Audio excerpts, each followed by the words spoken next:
ఏ వస్తువు ఎక్కడ పెట్టాలో తెలుసు. ముహూర్తానికి టైం అయింది, మండపానికి వెళ్ళండి. కదండి మీరంతా ఏమిటి? ఓయబ్బో తాళం వేయడానికి నలుగురా? నేను వేస్తా గానీ మంగళసూత్రాలు కనిపించట్లేదంటే వెళ్ళి వెతకండి వెతకండి.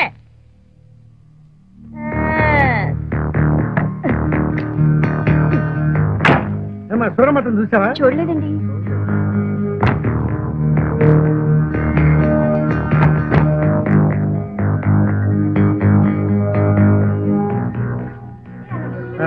చూడమ్మా, సూరమత కనపడిందా? తాళం వేయడానికి ఇప్పుడే ఆ ఇంటికి వెళ్ళారు. అబ్బో మరు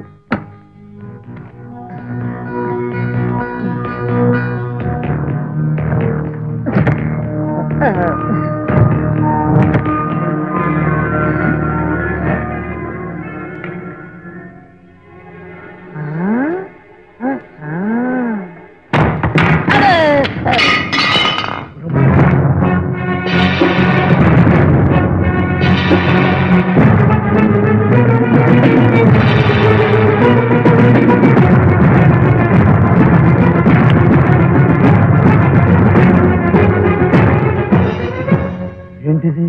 పెళ్ళికూతురు పక్కన మాధవ్ ఉన్నాడేంటి? ఆ అనుమానమే నాకు వచ్చింది. ఏమీ లేకుండా ఉంటే వీళ్ళిద్దరూ పక్క పక్కనే ఈ ఫోటోలో ఎందుకున్నారు అని. అసలు నీ కొడుక్కి సంబంధం వచ్చినప్పుడే నాకు అనిపించింది ఈ అమ్మాయి ఏదో గీత దాటి ఉంటుంది అని. చూడమ్మత, అమ్మాయి మీద అనవసరంగా నిందలేయద్దు. నిందా? మరి దేవుడమ్మా, ఫోటోయే ఏ తప్పు లేకుండా ఉంటే ఈ ఫోటోలు ఇలా ఎందుకు తగలబెట్టారు అని అడుగుతున్నాను. మాట్లాడవే, చెప్పు. ఏం చెప్పమంటారు ఇతని గురించి?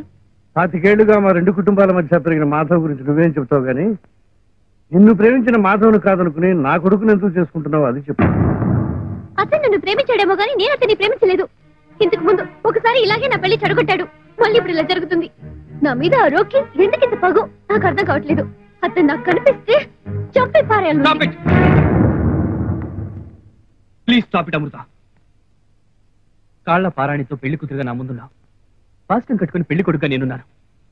నీ మీద ఎంత హక్కు ఉందో నాకు తెలియదు, కానీ నా స్నేహితుడిని రోగ్ అనే హక్కు నీకు ఎంత మాత్రమూ లేదు. అతని గురించి మీకు తెలియదు. నాకే తెలుసు. వాడి గురించి ఎంత చెప్పినా నీకు అర్థం కాదు.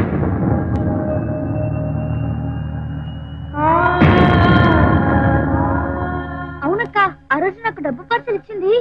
ఇదిగో ఈ ఫోటోలో నాన్నే. నీకు హోళీ పండుగ చూపించింది కూడా ఈయనని కదక్క, ఈయననే.